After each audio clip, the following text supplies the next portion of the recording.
bibili ako ng lupa at bahay dito sa inyo.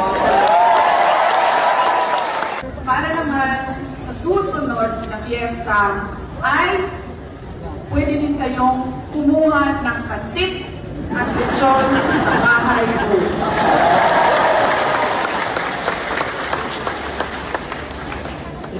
Pinag-iisipan ko pa at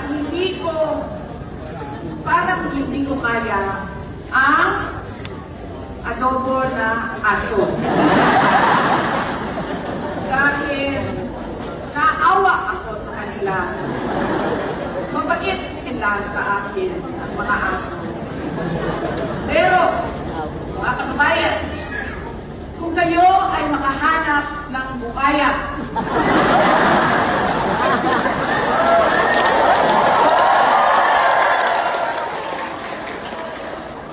dito sa Cordillera, ay marami kami sa Davao City na marunong maglechon ng buhay.